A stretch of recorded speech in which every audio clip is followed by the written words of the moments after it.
کہ کورونا کی وبا جو کافی عرصے سے ہمارے ہاں چل رہی ہے بلکہ پوری دنیا میں، تو اس کی ایک دوسری لہر آج کل آئی ہوئی ہے، اور ڈاکٹروں کا کہنا ہے کہ یہ پہلے سے زیادہ شدید نوعیت کی ہے، اور خود ہمارے جاننے والوں میں، اصحاب مدارس میں، مساجد کے سے تعلق رکھنے والوں میں ایک بہت بڑی تعداد اس وقت اس کورونا کی بیماری میں یا مبتلا ہے یا وفات پا چکی ہے۔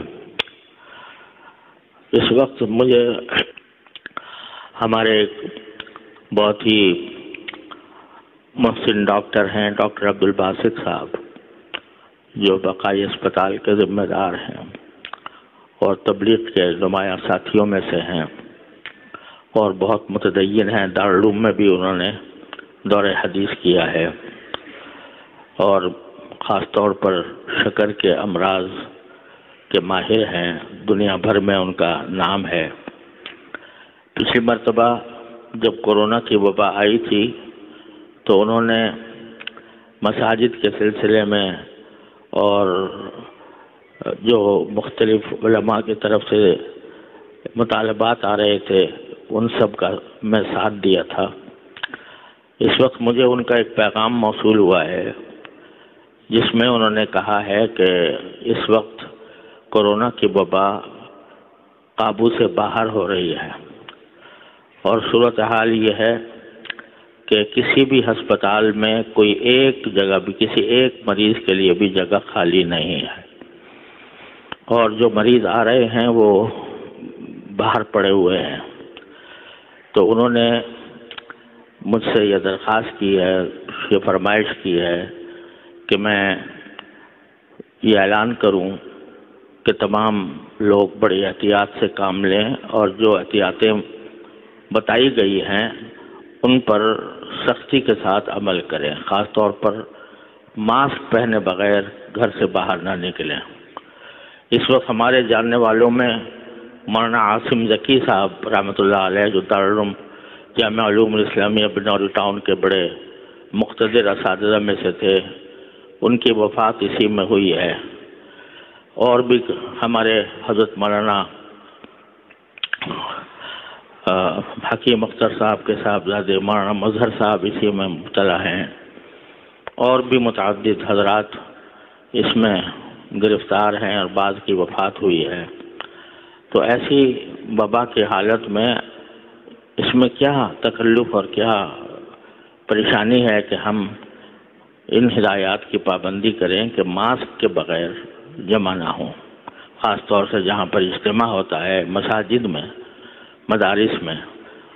مفتی عبدالرحیم صاحب کا میرے پاس پیغام آیا ہے جو جامعۃ الرشید کے معتمم ہیں، انہوں نے بڑے دردمندانہ انداز میں وہ واقعات گنائے ہیں جن میں ہمارے تعلق والوں میں، یہ تبلیغ والوں میں یہ بیماری پھیلی ہوئی ہے اور بہت ہی موت و حیات کی کشمکش میں ہے۔ یہ بھی سمجھ لینا چاہیے کہ بیماری کے اس کے 3 درجات ہوتے ہیں۔ ایک درجہ ایسا ہوتا ہے کہ جس میں صرف کھانسی نزلہ ہی ہوتا ہے، اس کے علاوہ کوئی اور بھی تکلیف نہیں ہوتی، اللہ تعالیٰ کے فضل و کرم سے وہ جلدی ختم ہو جاتا ہے۔ اور دوسرا درجہ وہ ہوتا ہے جس میں سانس رکنا کے اندر رکاوٹ پیدا ہو جاتی ہے، یہ خطرے کی علامت ہے۔ اور جن لوگوں کو یہ تکلیف ہوئی ہے، میں خود جانتا ہوں کہ انہوں نے کہتے ہیں کہ ہمیں اپنی زندگی میں کبھی ایسی اذیت نہیں ہوئی تھی۔ تو بعض اوقات وہ آکسیجن لگانے سے، دواؤں سے کچھ بہتری اس میں آ جاتی ہے، لیکن اگر وہ بڑھ جائے تو پھر آخری علاج اس کا وینٹیلیٹر ہے، اور وینٹیلیٹر آپ جانتے ہیں کہ وہ کوئی حقیقی علاج نہیں ہے، اسی میں بعض اوقات لوگوں کی موت واقع ہو جاتی ہے۔ کوئی اللہ کا بندہ ہے جو بچتا ہے، لیکن بچنے کے باوجود اس کی زندگی انتہائی کربناک رہتی ہے ایک عرصے دراز تک۔ تو یہ جو اس حقیقت کو جھٹلانا بہت ہی خود فریبی ہے کہ ہم یہ کہیں کہ یہ وبا نہیں ہے. وبا موجود ہے، اور یہ کہنا بھی کہ مدارس اور مساجد میں نہیں ہے یہ بھی غلط ہے. بہت سے مولانا مفتی عبدالرحیم صاحب کہتے ہیں کہ ہم نے 70 طلباء کو کورونا کی وجہ سے اپنے گھروں میں واپس بھیجا ہے. تو اس وجہ سے اللہ تعالیٰ نے ہمیں جہاں صبر کی تلقین فرمائی ہے وہاں احتیاط کا پہلو ہمیشہ مد نظر رکھنے کی بھی تلقین فرمائی ہے. لہذا احتیاط میں کوئی کسر نہیں اٹھا رکھنی چاہیے. اور ماسک پہننے میں کیا پریشانی ہے، کیا دشواری ہے؟ تو اب آئندہ نمازوں کے اندر جو کوئی آئے وہ ماسک پہن کر آئے اور بغیر ماسک کے مسجد کے اندر داخل نہ ہو.